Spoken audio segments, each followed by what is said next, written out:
இப்ப இப்ப அமெரிக்கால நடந்த மாரி 2 சைனீஸ் வந்து ஃபங்கை இங்க ஸ்மக்கிள் பண்ணி கொண்டு வந்தா இந்தியா டிடெக்ட் பண்ணியிருப்பாங்களா?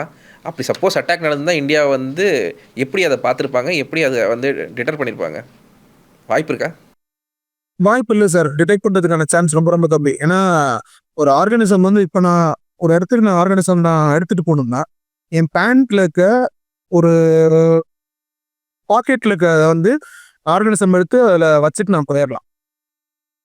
ஆர்கானிசமா இருக்கணும்னு கூட ஒரு வயல்ல இருக்கணும்னு கூட அவசியம் இல்ல. நான் எடுத்து ஹேங்கில ஒரு ஒரு டிஷ்யூ பேப்பர்ல தடவிட்டு, டிஷ்யூ பேப்பர் பாக்கெட் வச்சு நான் போயிரலாம்.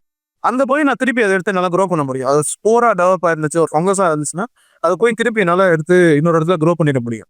ஸோ டிடெக்ட் பண்றது ரொம்ப ரொம்ப கஷ்டம். இப்ப வரைக்கும் டெக்னாலஜி இல்ல.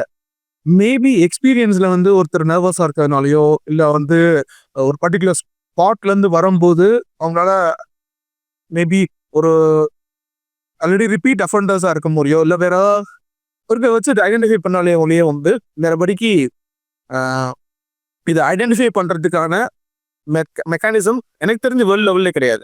ஏன்னா, அந்த சைனீஸ் நேஷனல் ஐடென்டிஃபை பண்ணும்போதே வந்து அவங்க அவங்க ஆல்ரெடி 2, 3 தடவ இந்த மாரி பொழந்திருக்காங்கங்கிற ரிப்போர்ட் இருக்கு அவங்க. இந்த மாரி ஆட் அந்த போஸ்ட் டாக்டரா இருக்க பொண்ணும், பாய் ஃப்ரெண்டோ இல்ல வேற யாரோ வந்து ஸ்மக்கிள் பண்ணி கொணர்ந்திருக்காங்க அப்படிங்கிற மாரி அவங்களே ரிப்போர்ட் பண்றாங்க.